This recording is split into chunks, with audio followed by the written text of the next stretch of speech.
Hello, everyone. Morning, and welcome to the live stream of Learning About Learning with Jim, episode 3. I'm joining you today from my home.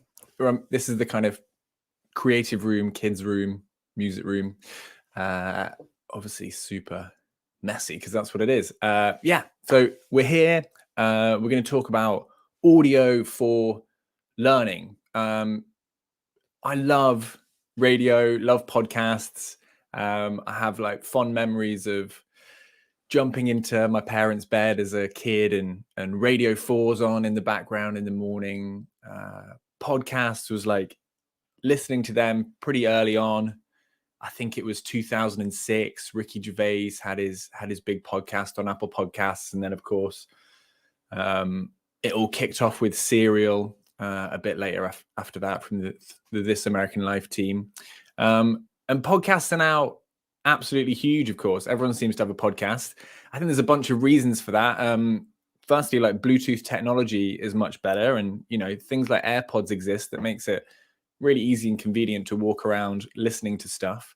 And smart speakers, of course, in people's homes. Amazing for back when we used to commute. I know a lot of people still commute. Listening on the commute, I used to fly quite a lot, rattled through a lot of podcasts on those flights. And then, COVID era, you're taking your daily walk when you're in lockdown. Nice time to listen to a podcast, or you've bought a dog. Lot of podcasts there. And also they're like the perfect kind of pandemic media to produce. They're easy, relatively cheap. People just buy a mic and crack on. Much lower kind of production values. But the question is, do they help us learn? I'm just getting a Wi-Fi. I'm just going to open this door. Let the signal in. The question I have is, do podcasts actually help us to learn? Does audio help us to learn? How can they help us to learn? And I think there's a term that I think you'll all be familiar with that I'm going to kind of use to frame today's chat, and that's active and passive learning. So make that a bit bigger. Passive learning, a method where the learner receives no feedback from the instructor. So it's a lecture, it's a podcast, it's a video, it's a TED Talk. These are from Wikipedia, by the way. Active learning, a method of learning in which students are actively or experientially involved in the learning process. Now, this is what I've spent my whole career trying to do, and I know a lot of you have as well, trying to bring more active learning into organizations and schools. But perhaps this is a bit of a false dichotomy, like active learning being good, passive learning being bad. So I'm going to explore audio in active and passive learning contexts over the next kind of 15 minutes. I'd love to hear your perspectives on this. So if you're out there listening, watching, share in the chat, what's your perspective on this kind of dichotomy between active and passive learning? Is one good, one bad? Do we need both? Share them in the chat and I can bring some chats in. So let's look at audio for active and passive learning. As always, I dug into the research on this. Active learning then is like you're running a learning experience already, and you're bringing audio into that to enhance the learning experience. Kind of as always with a lot of this stuff, there isn't a ton of research on it, but I found this paper called "Assessing the Impact of a High Impact Practice Implementing a Criminal Justice Shared Learning Experience Using the True Crime Podcast Serial." So Serial, biggest podcast ever. They researched how they could use that in a criminal justice program. Ragini, hi there. We need both for sure, active and passive. Absolutely. Thanks, Ragini. My colleague from Dose previously.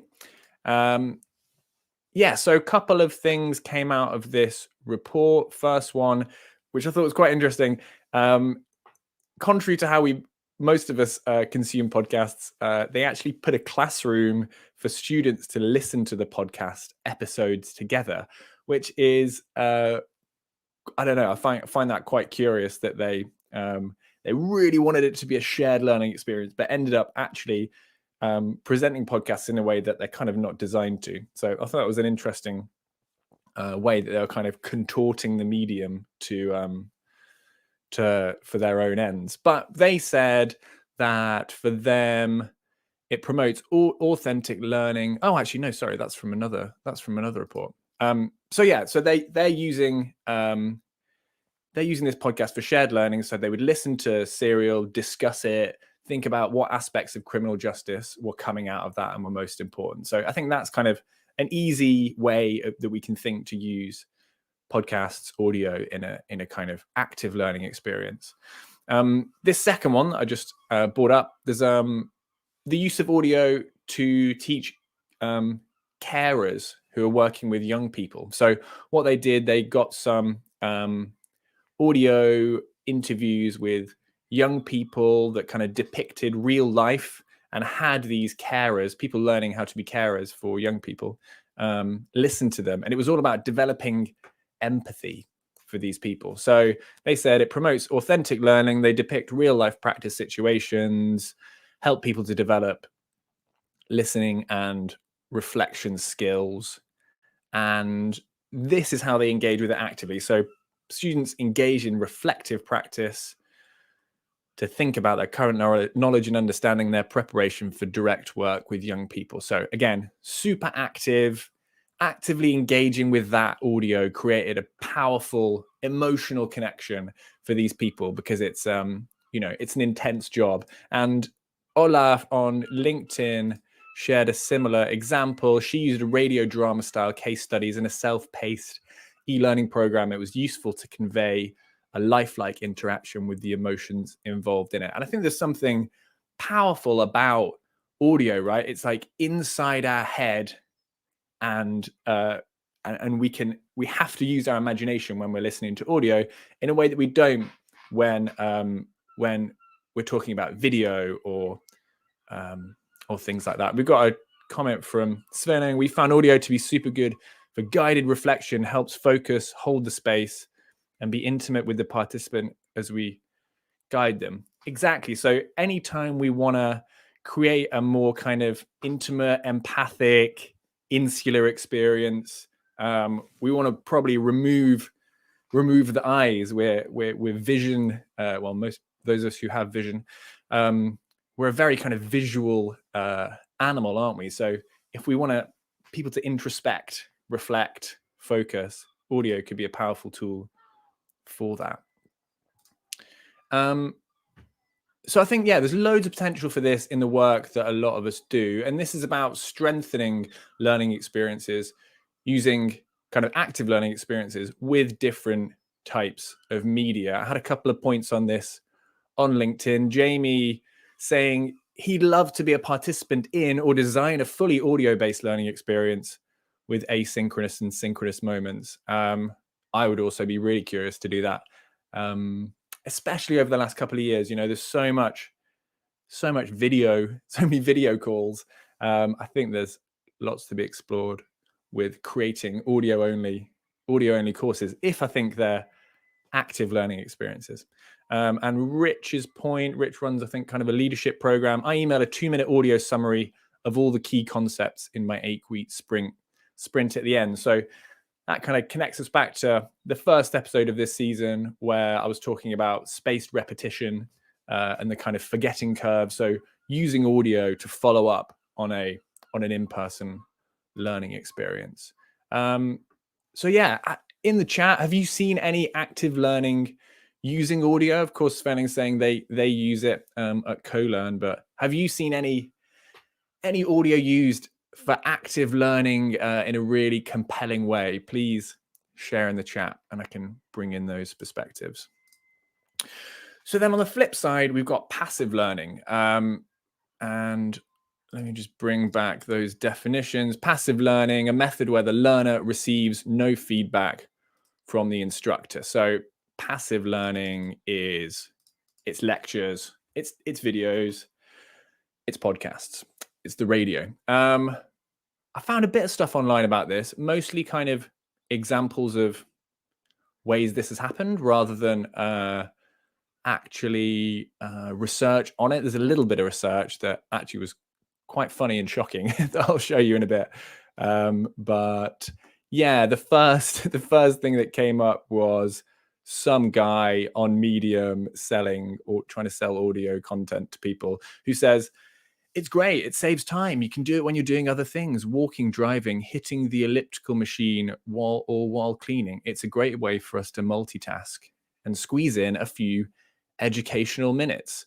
With all of us doing, it's easy to make time. So I think this typifies I think probably the challenge with passive learning is that often we're doing it while we're doing something else. I'm listening to a podcast while I'm making breakfast, or getting my child dressed, or walking the dog, or driving a car. So part of my brain is focused on something else and also kind of partly taking that stuff in. So passive is kind of the active word here.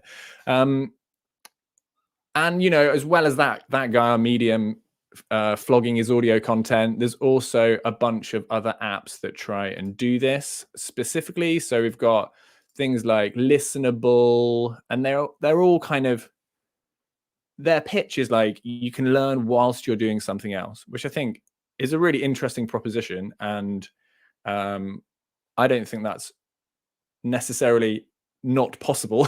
I think at the start of this week, I was quite cynical about whether it's possible to truly learn whilst you're doing something else. But I've kind of come around to the merits of passive learning. So you've got things like Listenable and other apps like Blinkist, Audible, and then of course all the thousands of educational podcasts, public radio stations that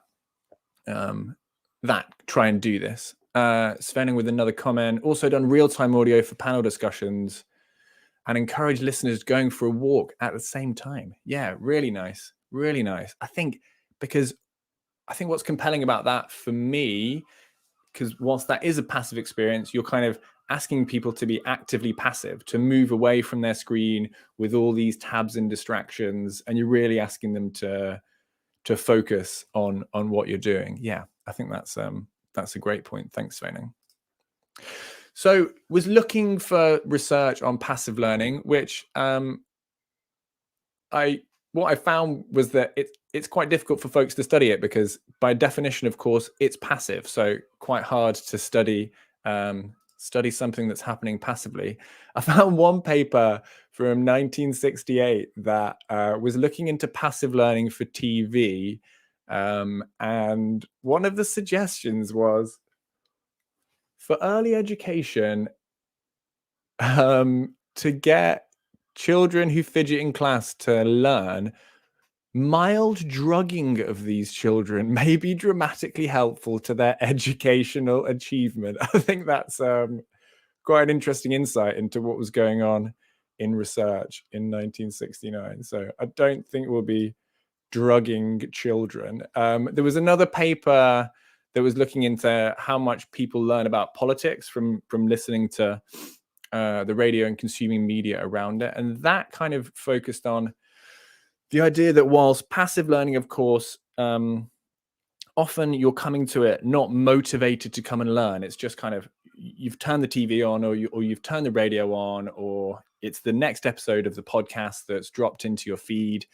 And actually, all you need to do is not resist that content in order to learn from it. So the absence of resistance rather than the presence of motivation and purposive involvement is all that's necessary for learning to occur. And this kind of connects, I think, to Jamie's second point here from LinkedIn. There's so much ambient learning that takes place. So I think ambient learning, passive learning, probably the same thing, and gets called upon in a future moment. So we're having stuff come into our brains all the time, and I'm unsure how much of that sticks, but often some of that stuff, we can call upon later when we're having a discussion with someone over a glass of wine, when we need to take action. I think what this makes me think is we kind of need to be careful what we're putting into our ears. If this passive learning is happening all the time, and all we need to do is not kind of actively resist it, then we need to be careful about what we're listening to. I think I certainly found this around the time of the US elections last year. I think I was doing kind of the equivalent of audio doom scrolling, was listening to so many podcasts, like trying to unpick what was happening, try and figure it out. And I just subscribed to all these podcasts, and that was kind of dominating my media experience.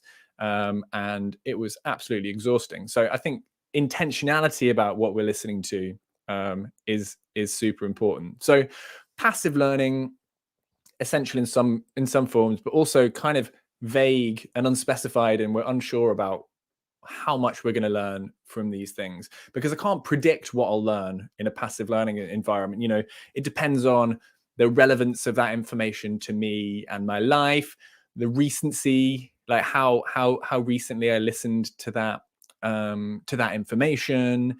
Of course, all my biases. I'm much more likely to take on information and knowledge that confirms something I already know or believe.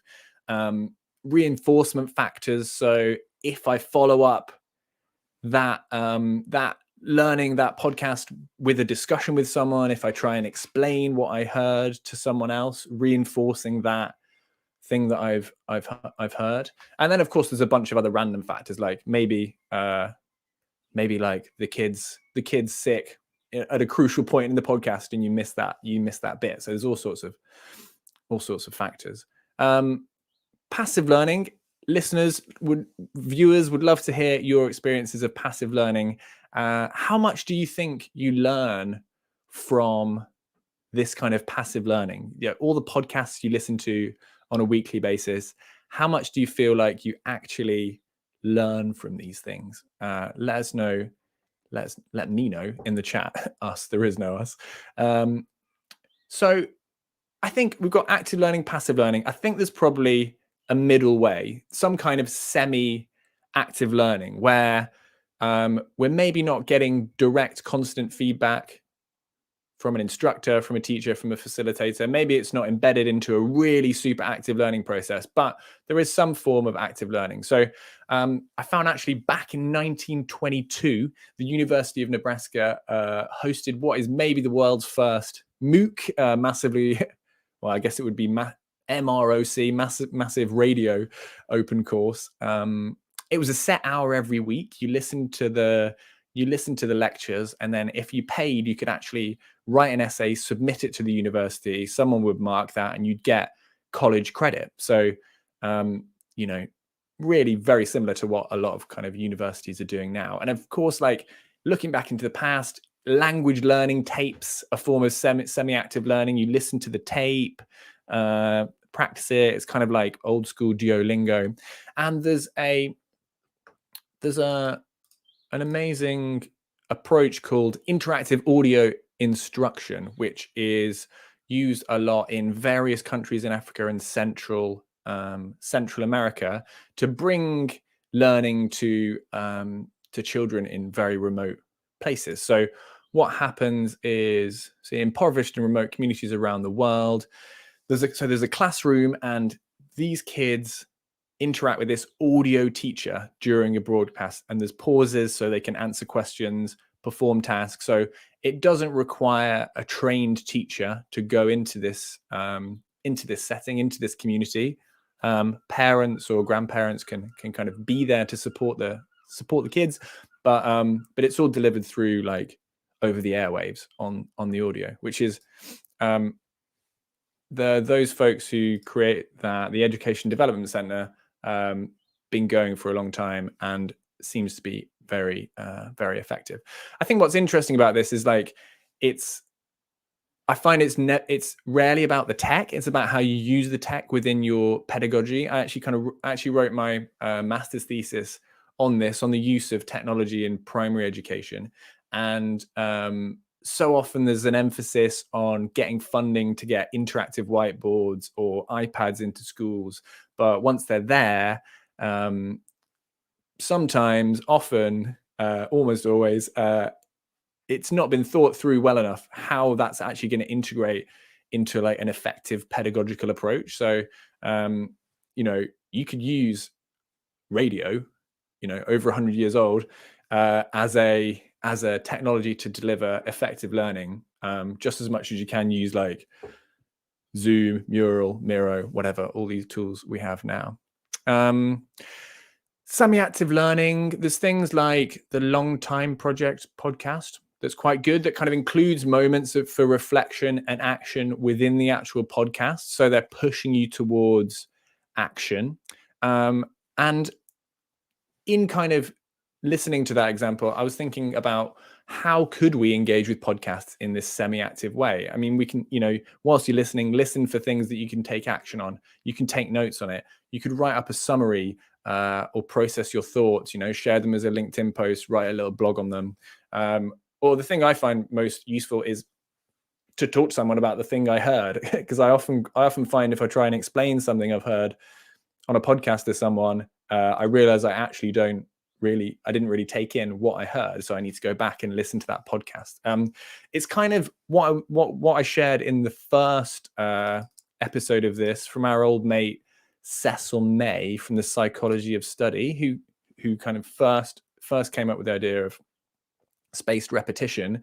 And when he's talking about how we should engage with lectures, he says the lecture must receive full and undivided attention. So I think if we want to learn from audio, like anything else, we need to give it our full and undivided attention. If we're here to learn, we probably need to not be distracted by other things.